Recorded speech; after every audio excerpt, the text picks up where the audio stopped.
ബഹുമാന്യരായ വൈദിക സഹോദരങ്ങളെ, കർത്താവിന്റെ വിശ്വാസികളെ, ഞായറാഴ്ച ദിവസം നമ്മൾ ആരാധനയ്ക്കായിട്ട് വന്നുകൂടും.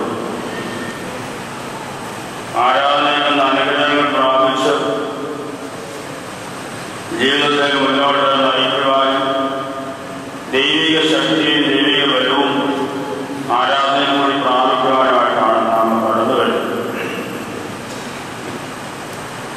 അങ്ങനെ ആരാധനയെ സംബന്ധിച്ച് വളരെ സന്തോഷമായ അനുഗ്രഹം പ്രാപിച്ചു പോകുന്ന ക്രിസ്ത്യാനികളാണ് നമ്മൾക്ക്. ദൈവത്തിൻ്റെ തേജസ്, ദൈവത്തിൻ്റെ കൃപ, ദൈവത്തിൻ്റെ നൽവരങ്ങൾ, ദൈവത്തിൻ്റെ അനുഗ്രഹങ്ങൾ ലഭിക്കുന്നു എന്ന് നമുക്ക് ഒന്ന് സ്വയമായി പരിശോധിക്കേണ്ടത് അത്യാവശ്യം. ശ്ലീഹായ്ക്ക് ശേഷമുള്ള മൂന്നാമത്തെ ഞായറാഴ്ചയാണിന്ന്. പരിമല പള്ളിയും പരിമല ദേശത്തെ സംബന്ധിച്ചും മലങ്കര സഭയെ സംബന്ധിച്ചും വളരെ പ്രാധാന്യമുള്ള ഒരു മാസത്തിലേക്ക് പ്രവേശിക്കുവാനായിട്ട് പോവുകയാണ്. ഒക്ടോബർ മാസം 1-ാം തീയതി അല്ലെങ്കിൽ ഒക്ടോബർ 26-ാം തീയതി ആകുമ്പോൾ പരിമല തിരുമേനിയുടെ മധ്യസ്ഥയിൽ അഭയം പ്രാപിച്ചുകൊണ്ട് പെരുന്നാൾ കൊണ്ടാടുവാനാണ് നാം കൂടിയേറ്റതാണ്. നവംബർ മാസം 1-2 പുണ്യപിതാവിൻ്റെ പെരുന്നാൾ ദിവസം. ആ പുണ്യപിതാവിൻ്റെ പെരുന്നാൾ നമ്മൾ ആ ദിവസം കൂടെ അല്ല, എല്ലാ ദിവസവും നമ്മൾ ആ പുണ്യപിതാവിൻ്റെ സന്നദ്ധിയിൽ ചെറുതും വലുതുമായ കൂട്ടങ്ങൾ വിവിധ സ്ഥലങ്ങളിൽ നിന്ന് വന്ന അനുഗ്രഹങ്ങൾ പ്രാപിച്ച് ദൈവസന്നദ്ധിയിൽ മധ്യസ്ഥ അർപ്പിച്ച് ദൈവത്തോട് അപേക്ഷിച്ച് പരിവർത്തിക്കുന്ന മധ്യസ്ഥ അനുഗ്രഹങ്ങൾ കാരണം ലഭിക്കണമെന്ന് നാം പ്രാപിച്ച് പ്രാർത്ഥിച്ച് അനുഗ്രഹം പ്രാപിച്ചു പോകുന്ന ദിവസേന കടന്നു വരുന്നത്. ഈ കടന്നു വരുന്നത് ക്രിസ്തീയമായ നമ്മുടെ ജീവിതത്തിന് എത്രമാത്രം രൂപാന്തരം ഉണ്ടായിട്ടുണ്ട് എന്ന് നാം സ്വയം പരിശോധിക്കുകയാണ്. ഞാൻ പറഞ്ഞു, ഇന്ന് ശ്ലീഹായ്ക്ക് ശേഷമുള്ള മൂന്നാമത്തെ ഞായറാഴ്ച. ഇന്നത്തെ സന്ധ്യ നമസ്കാരം വായിച്ചു നോക്കിയാൽ കർത്താവിന്റെ സന്നിധിയിൽ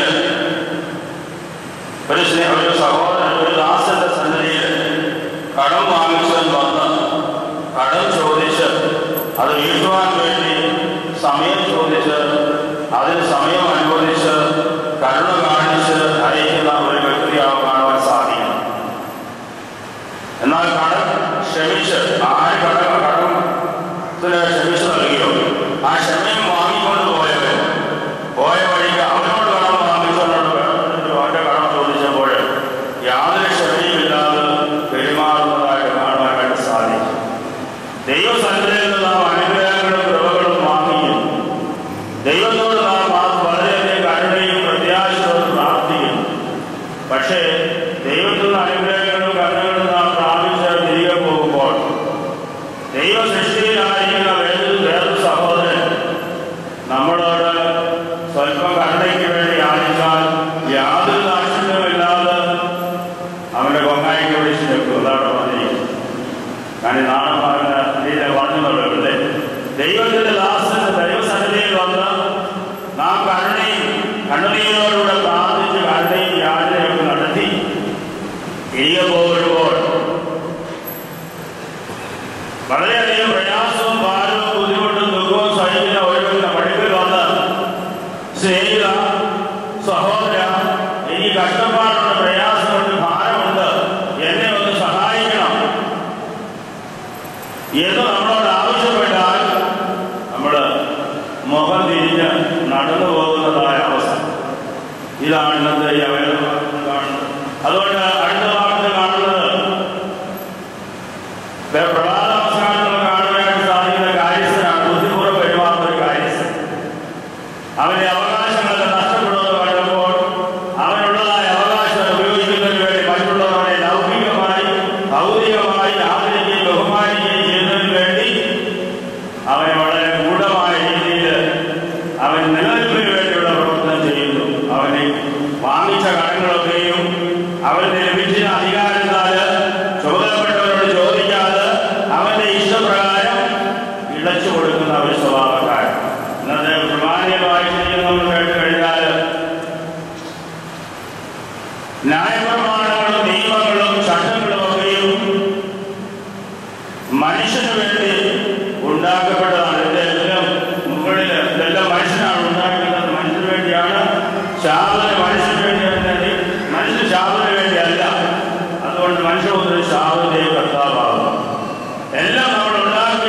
വിമർശിക്കുന്നവനായ ദൈവം, അല്ലെങ്കിൽ നമ്മയൊക്കെ വളരെയധികം ശക്തമായിട്ട് വിമർശിക്കുന്നവനായ ദൈവം അതിരാവിലെ ആരാധന ആലയത്തിലേക്ക് പ്രതീക്ഷകളുമായി പ്രാർത്ഥനകളുമായി കടന്നു വരുന്ന നാം തിരികെ പോകുമ്പോൾ നമ്മുടെ മനസ്സിൽ എന്താണ് പിന്നീട് ഉണ്ടാക്കിക്കൊണ്ട് പോകുന്നതെന്ന് നാം പ്രത്യേകം ചിന്തിക്കണം.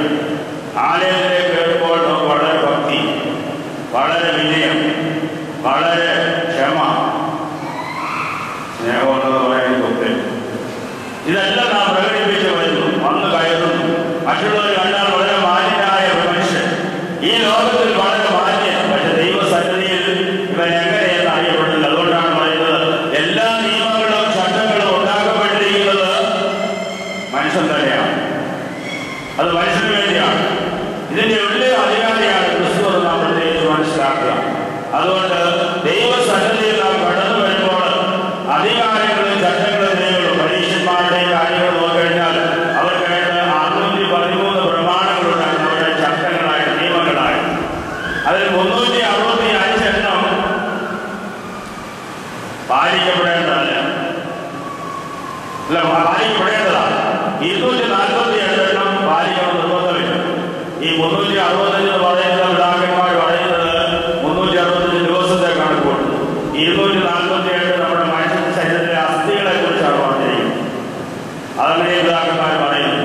അതുകൊണ്ട് ഈ ചട്ടങ്ങളും പ്രമാണങ്ങളും ഒക്കെ അണുവിടാതെ പാലിക്കുവാനും ശിക്ഷണത്തോടെ ജീവിക്കണമെന്ന് പറയുന്ന പരീക്ഷന്മാരാണ് പലപ്പോഴും ദൈവസന്നിധിയിൽ ദൈവത്തിന്റെ കൽപ്പനകള് മറ്റുള്ളവരുടെ മേൽ അടിച്ചേൽപ്പിക്കുവാൻ വേണ്ടി, താൻ ഉണ്ടാക്കപ്പെട്ടിരിക്കുന്ന നിയമങ്ങളും കൽപ്പനകളും മറ്റുള്ളവരുടെ മേൽ അടിച്ചേൽപ്പിക്കാൻ വേണ്ടി തയ്യാറാകുന്ന ഒരു സമൂഹം. എന്നാൽ ഞാൻ എപ്രകാരം ജീവിക്കുന്നു, ഞാൻ എപ്രകാരം പ്രവർത്തിക്കുന്നു, ഞാൻ എങ്ങനെയാണ് കഴിഞ്ഞുകൊള്ളുന്നതിനെ കുറിച്ച് പരീക്ഷന്മാർ ഒരിക്കലും ശ്രദ്ധിക്കാതെയില്ല. ഇത് തന്നെയാണ് ക്രിസ്ത്യാനിയുടെ അവസ്ഥ, അല്ലേ? ചിന്തിച്ച് നോക്കി. എൻ്റെ അവസ്ഥ അത് തന്നെയല്ലേ? ഈ പറയുന്ന ഞാനൊന്ന് ചിന്തിച്ച് നോക്കി. ഇത് തന്നെയല്ലേ അവസ്ഥ? മാന്യന്റെ കാഴ്ച വളരെ മുഖം, വളരെ പ്രസന്നത, വളരെ മാന്യൻ. പക്ഷേ എന്താണ് നമ്മുടെ ജീവിതം ക്രിസ്തുവായുള്ള ബന്ധം? എന്താണ് ക്രിസ്തുവായ നമ്മുടെ പെരുമാറ്റങ്ങൾ, നമ്മുടെ രീതികൾ, നമ്മുടെ പോക്കുകൾ പ്രത്യേകിച്ച് നോക്കണം. ഇത് ക്രിസ്ത്യാനികളുടെ ജീവിതത്തിലായിരിക്കുക. ക്രിസ്തുവിന്റെ അനുകാരികൾ എന്ന് പറയുന്നത് നമ്മൾ ക്രിസ്തു കരുണയാണ് ലോകത്തിലേക്ക് പ്രദാനം ചെയ്തത്. ഒരു ചെവിട്ട് തടിക്കുന്നവർ മറ്റൊരു ചെവിട്ട് കാണിച്ചു കൊടുക്കണം. ഒരു നാളി നടക്കാൻ അനുവദിക്കുന്നവർ 2 നാളി നടക്കണം. 2 ഉള്ളവർ 1 കൊടുക്കണം. ഇതൊക്കെ പറഞ്ഞ് ക്രിസ്തുവിന്റെ കരുണ, അല്ലെ ക്രിസ്തുവിന്റെ ദയ, ക്രിസ്തുവിൽ നിന്ന് നമ്മൾ കടം വാങ്ങിച്ചതായ ക്രിസ്തു കടം ഇളച്ചു തരുമ്പോൾ നമ്മൾ ആ കടവും ഇളവും വാങ്ങിക്കൊണ്ട് പോകുമ്പോൾ പോകുന്ന വഴിയിൽ നമ്മൾക്ക് കടം തരുവാനുള്ളത് സ്വല്പം കടം ചോദിച്ചാൽ അല്ലെങ്കിൽ അടവ് ചോദിച്ചാൽ യാതൊരു ദാക്ഷിണ്യം കാണാതെ പൊങ്ങായിക്ക് പിടിക്കുന്ന സ്വഭാവം, അല്ലെ അവനെ പരിഹസിക്കുന്ന സ്വഭാവം. ഇതാണ് ക്രിസ്ത്യാനിയെ നമ്മൾ പലപ്പോഴും കാണിക്കുന്നത്. പലപ്പോഴും നമുക്ക് ഭൗതികമായ മനോഭാവം ചിന്തയുണ്ട്. ഏതെങ്കിലും രീതിയിലൊക്കെ ഉണ്ടാക്കുന്നതായ പണങ്ങളായാലും സ്വത്തുക്കളായാലും ഏതായാലും ശരി, മനുഷ്യന്റെ ജീവിതത്തിൽ അതിന് ദൈവത്തെ വിലയ്ക്ക് വാങ്ങുവാനായിട്ട് സാധിക്കുന്ന ഒരവസ്ഥയിലേക്ക് ആയിപ്പോയി മനുഷ്യൻ ചിന്തിക്കുന്ന ഒരു കാലഘട്ടത്തിലാണ് നാം ജീവിക്കുന്നത്. പണം കുറച്ച് കയ്യിലുണ്ടെങ്കിൽ എന്തും എവിടെയുമാണ്. ഈ ആരാധന ആലയത്തിലൊക്കെ നമ്മൾ പോകുമ്പോൾ വരുമ്പോഴൊക്കെ കാണാൻ സാധിക്കുന്നു. വളരെ വ്യക്തം വരുന്നത് ദേവാലയത്തിൽ വരുന്നത്, കുഞ്ഞുങ്ങളെ വളരെ കൊണ്ടുവരുന്നത്, വരുന്നവരുടെ വരവിന്റെ രീതികൾ, ശൈലികൾ ഒന്ന് സ്വയമായിട്ട് വലുത് നോക്കി നമുക്ക് കാണുവാനായിട്ട് സാധിക്കും. ഞാൻ എങ്ങനെ ദേവാലയത്തിലേക്ക് പോകുന്നത്, എൻ്റെ മനസ്സെപ്രകാരം, അല്ലേ? മനസ്സിലുള്ളതാ പുറത്തു വരുന്നത് പറയാറുണ്ടല്ലേ? ഇവന്റെ മനസ്സിനകത്തുള്ളതാ പുറത്ത് പലപ്പോഴും പ്രകടിപ്പിക്കാമെന്ന് പറയുന്നത് അതിനൊക്കെ പറയുന്നുണ്ട്. അതുകൊണ്ട് ആ പലപ്പോഴും കാണുന്നതും പ്രവർത്തിക്കുന്നതൊക്കെ ഇപ്രകാരമാണ്. അതുകൊണ്ട് അമിതമായി നമ്മൾ ഉണ്ടാക്കിയിരിക്കുന്ന ഭൗതികമായ ലോകത്ത് നാം നേടിയിരിക്കുന്നതിന്റെ ഒരു അംശം അണ്ടാരത്തിൽ കൊണ്ട് അർപ്പിച്ചു കഴിഞ്ഞാൽ ഈ പരീക്ഷനെ പോലെ എല്ലാം സാധിച്ചെടുക്കാം എന്നൊരു ചിന്താഗതി പലപ്പോഴും നമ്മൾ ഉണ്ടാകുന്നു. പക്ഷേ ദൈവം ശ്രദ്ധിക്കപ്പെട്ടത് ഇല്ലായ്മയിൽ വിട്ട ഈ വിധവയിലാണ് കർത്താവിനെപ്പെടുന്ന പ്രത്യേകിച്ച് ഓർക്കണം. അതൊരു വാരിക്കോരി കൊടുക്കുന്നതിനല്ല, വാരിക്കോരി മനുഷ്യനെ കാണത്തക്ക പോലെ 10 പേര് വിളിച്ചു പറയാൻ വേണ്ടി കൊടുക്കുന്നതല്ല. ദൈവസന്നിധിയിൽ അർപ്പിക്കുന്നത് രഹസ്യമായിട്ട്, അതുപോലെ കാഴ്ചകൾ, ദൈവങ്ങൾ, അത് ദൈവസന്നിധിയിൽ സമർപ്പിക്കാനുള്ള മനസ്സുണ്ടാവണം. നമുക്ക് കരുണയെന്നുള്ള പ്രത്യേകിച്ച് ഓർക്കണം. അത് നാം പ്രത്യേകിച്ച് മനസ്സിലാക്കുകയും ചെയ്യണം. അതുകൊണ്ട് അമിതമായി നമ്മൾ എല്ലാ കാര്യങ്ങളും പ്രകടിപ്പിക്കുകയും ആദ്യം ചെയ്യുന്നുണ്ടെങ്കിലും തന്റെ സഹോദരനെ സ്നേഹിക്കാതെയും തന്റെ സഹോദരനെ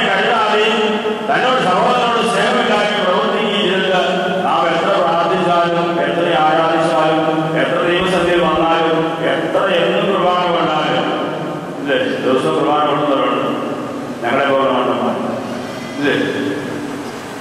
ഓർത്തിരിക്കണം, നാം എത്ര നമ്മളായാലും ശരി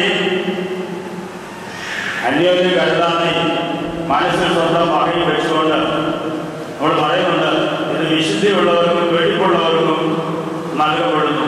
ഞാൻ എത്ര വിശുദ്ധിയുള്ളവരാണെന്ന് പ്രത്യേകിച്ച് ഓർക്കണം, ഞാൻ എത്ര വെടിപ്പുള്ളവരാണെന്ന് പ്രത്യേകിച്ച് ഓർക്കണം. അല്ലേ? ഇത് വിശുദ്ധ കുമ്പസാരം നമുക്ക് ആർക്കും വേണ്ട. കാരണം നാം എല്ലാം പരിശുദ്ധന്മാരാണ്. പരിമളത്തിനേക്കാട്ടി പരിശുദ്ധരാണ്. നിവൃത്തിയില്ലാതെ വന്ന പരിശുദ്ധത്തിലൂടെയൊക്കെ വരുന്നു പോകുന്നു. അല്ലേ? വിശുദ്ധിയുള്ളവർക്കും വെടിപ്പുള്ളവർക്കുമായി ഈ വിശുദ്ധത നൽകപ്പെടുന്നവരോട് ചൊല്ലുന്നുണ്ട്. ഈ വെളിപ്പെടുത്തിലേക്ക് കടന്നു വരുമ്പോൾ ഓർത്തോളം ഞാൻ എത്ര വിശുദ്ധിയുണ്ട്. അല്ലെ? ഊർജ്ജം പ്രാപിക്കാൻ വേണ്ടി കടന്നു വരുമ്പോൾ ഓർമ്മ ഞാൻ എത്ര വിശുദ്ധിയോടെ കടന്നു വന്നിരിക്കുന്നത്. ഇന്ന് രാവിലെ ഒരു ഗ്ലാസ് വെള്ളം കുടിക്കാൻ അത്രത്തോളം ദുബായോടുന്നുണ്ട്. ചോദിച്ചു നോക്കി മനസ്സിലോട്ട്. ഒരിക്കലും ഞാൻ ഒരാളുടെ ചോദിച്ചപ്പോൾ അത് അറിയത്തില്ലായിരുന്നു, വെള്ളം കുടിച്ചാൽ കുഴപ്പമുണ്ടോ. ഇവിടെ വന്നതിന് ശേഷമുള്ള സംഭവമായി പറയുന്നത്. അപ്പൊ വിശുദ്ധിയുള്ളവർക്കും വെടിപ്പുള്ളവർക്കുമാണ് നൽകപ്പെടുന്നത്. ദൈവസന്നിധിയിൽ നാം അത് പൂർണ്ണമായിട്ട് മനസ്സിലാക്കണം. ചട്ടങ്ങളും നിയമങ്ങളും ആരാധനയ്ക്ക് അനുയോജ്യമായി ക്രമീകരിച്ചിരിക്കുന്നു. അത് നമ്മെ വിശുദ്ധിയിലേക്ക് നയിക്കാൻ വേണ്ടിയാണ്. ആരെയും അടിച്ചേൽപ്പിച്ച് അധികാരങ്ങൾ കാണിക്കുവാനോ അതുകൊണ്ട് ചൂഷണം ചെയ്യുവാനോ നമ്മെ വിശുദ്ധിയിലേക്ക് നയിക്കാൻ വേണ്ടിയാണ്. വിശുദ്ധ കുമ്പസാരമായാലും ശരി, വിശുദ്ധ കുർബാനാനുഭവമായാലും ശരി, വിശുദ്ധയുടെ പ്രാർത്ഥനകളായാലും ശരി, നോമ്പനുഷ്ഠാനങ്ങളായാലും ശരി, ഉപവാസങ്ങളായാലും ശരി, ഇത് പിതാക്കന്മാർ ക്രമീകരിച്ചിരിക്കുന്നത് നമ്മെ ദൈവസന്നിധിയിലേക്ക് വിശുദ്ധിയോടെ അടുപ്പിക്കാൻ വേണ്ടിയാണ്. ഇതേപോലെ പറയും, അച്ഛൻ്റെ ജോലി എല്ലാവരും തുടങ്ങുകയും ചെയ്യാതെ മനസ്സിലാക്കണം. ഇത്ര സമയം പോകാനായിട്ട് വേണം. നമ്മൾ പ്രത്യേകിച്ച് ഓർത്തിരിക്കേണ്ട കാര്യമുണ്ട്. പലപ്പോഴും ഞായറാഴ്ച ദിവസം നമ്മൾ എന്തിനാണ് ഉപയോഗിക്കുന്നത്? ഒരു അവധി ദിവസം അല്ലേ? നമുക്കുള്ള ചിന്തയാണ് ലൗകികമായ കാര്യങ്ങൾ നടത്തിയതിനു വേണ്ടിയുള്ള ഒരു അവധി ദിവസം അല്ലേ? അങ്ങനെ നമ്മൾ കാണുന്നു. ഞാനങ്ങനെ മനസ്സിലാക്കും. നമ്മുടെ ജനം അങ്ങനെയൊക്കെ വിശ്വസിക്കുന്നു. ഒരു ഹർത്താലോ അല്ലെങ്കിൽ ഒരു പബ്ലിക് ഹോളിഡേ വന്നാൽ നമ്മൾ എവിടെയൊക്കെ യാത്ര ചെയ്യാവുമോ അവിടെയൊക്കെ യാത്ര ചെയ്യുന്ന പോലെ ഞായറാഴ്ച ദിവസം രാവിലെ ഒരു അവധി ദിവസമായിട്ട് ആരാധന ആഘോഷിക്കുന്ന ഒരു ക്രിസ്തീയ സമൂഹം, ഒരു ക്രൈസ്തവ സമൂഹമായി നമ്മൾ ആയിക്കൊണ്ടിരിക്കുകയാണ്. അല്ലാതെ ആരാധനയുള്ള ദിവസമായിട്ട് നമ്മൾ എഴുതുന്നില്ല. ഇതെനിക്ക് ആരാധിക്കാനുള്ള ദിവസമാണ്. എനിക്ക് 6 ദിവസവും എന്നെ നടത്തുകയും സംരക്ഷിക്കുകയും വഴി നടത്തുകയും ചെയ്യുന്നവരായ ദൈവത്തിന്റെ മുൻപാകെ പ്രാർത്ഥനയോടുകൂടെ ചെലവഴിക്കേണ്ട ദിവസമാണെന്ന് ആരും ചിന്തിക്കുന്നു. അതുകൊണ്ട് കർത്താവ് 6 ദിവസവും വേല ചെയ്തു. 7-ാം ദിവസം അവർ സ്വസ്ഥമായിട്ട് കർത്താവ് ചെയ്യും. 6 ദിവസം നാം അധ്വാനിച്ചതിന് വേണ്ടി ദൈവസന്നിധിയിൽ വന്ന് അനുഗ്രഹങ്ങൾ പ്രാപിച്ച് തിരികെപ്പെട്ട ദിവസമാണ് ഞായറാഴ്ച. അവധി ദിവസമല്ല. അത് പ്രത്യേകിച്ച് നമ്മൾ ഓർത്തിരിക്കണം. നമുക്കിന്നൊരു അവധി ദിവസം അല്ലേ? ഇനി നമ്മൾ എന്തൊക്കെ കാര്യങ്ങൾ ചെയ്യാൻ കണക്കൂട്ടിയാൽ വെച്ചാൽ കുർബാന ദിവസത്തിൽ വേണം. ഇനി അവിടെ പോകണം, ഇവിടെ പോകണം, ഇവരെ കാണണം, അവരെ കാണണം, മുന്നിലൊക്കെ ആകെ നമുക്ക് പ്രശ്നങ്ങൾ ഇല്ലേ? ഇതേ ദിവസം നമ്മെ സംരക്ഷിച്ച് പരിപാലിച്ചവരായ ദൈവത്തിന് വേണ്ടി ദൈവസന്നിധിയിൽ ആരാധനയോടെ പ്രാർത്ഥനയോടുകൂടെ കൗതാശി കർമ്മങ്ങൾ ബന്ധപ്പെട്ട് ആ കൗതാശി ശുശ്രൂഷയിൽ കൂടി ദൈവസന്നിധിയിലേക്ക് നമ്മെ അടുപ്പിക്കേണ്ട ദിവസമാണ്. അതിനാണ് നിയമോചനത്തോടെ ചെയ്യുന്നത്. ആരെയും മുഷ്ടി കാണിക്കുന്നതിനോ ബലപ്പെടുത്തുന്നതിനോ പരീക്ഷന്മാരെ പോലെ അടിച്ചേൽപ്പിക്കുന്നതിന് വേണ്ടി നാം സ്വയമായിട്ട് ദൈവസന്നിധിയിൽ എന്നെ സംരക്ഷിക്കുന്നവരായി, എന്നെ വഴി നടത്തുന്നവരായ എന്റെ ദൈവത്തിൽ ഞാൻ എന്താണ് ചെയ്യുന്നത് അതിനുള്ള ദിവസമാണ്. ഇത് നാം പ്രത്യേകിച്ച് ഓർത്തിരിക്കണം. അതുകൊണ്ട് ഈ നിയമങ്ങളും ചട്ടങ്ങളും ഒക്കെ നമ്മൾ ഉണ്ടാക്കി ദൈവസന്നിധിയിൽ ദൈവത്തോട് ചേർന്ന് ജീവിക്കുകയും നാം പ്രത്യേകിച്ച് ഓർത്തിരിക്കാം. നാം ഒരു പരീക്ഷനെ പോലെ ബാഹ്യമായ ചട്ടങ്ങൾക്കോ ക്രമീകരണങ്ങൾക്കോ ഉള്ളവരല്ല. ഭംഗിയായിട്ട് നടക്കണം, വൃത്തിയായിട്ട് ജീവിക്കണം, ഇതൊക്കെ ആവശ്യം. പക്ഷേ അത് ദൈവത്തെക്കാൾ ഉപരിയായിട്ട് ഒന്നുമേ സ്നേഹിക്കുന്നതല്ല. പലപ്പോഴും നമ്മുടെ വേഷഭൂഷാദികൾ ആരെയും എടുത്ത് കണ്ടാൽ മുഖത്ത് ബന്ധം വെച്ചുകൊണ്ട് കൊണ്ടുവരും. കണ്ണടച്ച് നടക്കേണ്ട അവസ്ഥ വരുന്നുണ്ട്. തല തുണിയുടെ കുഞ്ഞുങ്ങൾ വന്നു കഴിഞ്ഞാൽ പറയുന്ന ദേഷ്യം അല്ലേ? ഒരു പ്രായമാകാൻ വിടാൻ കഴിഞ്ഞാൽ കിട്ടാറുണ്ടല്ലേ എന്ന് പറഞ്ഞ പോലെ ചില കാര്യങ്ങൾ ചെയ്യേണ്ട സമയത്ത് ചെയ്ത് പഠിപ്പിച്ചില്ലെങ്കിൽ കേട്ടഴിഞ്ഞ പോലെ ആയിപ്പോകും. ഇത് നമ്മൾ പ്രത്യേകിച്ച് ഓർത്തിരിക്കുക. ഇപ്പോൾ ഓർപ്പിച്ചത് മാത്രമേ ഉള്ളൂ. അപ്പോൾ ദൈവസന്നിധിയിൽ നാം കടന്നു വരുമ്പോൾ എന്തിന് പോകുന്നു, എവിടേക്ക് പോകുന്നു, ഞാൻ ഈ ദിവസം എന്തിനു വേണ്ടിയാണ് ഉപയോഗിക്കുന്നത്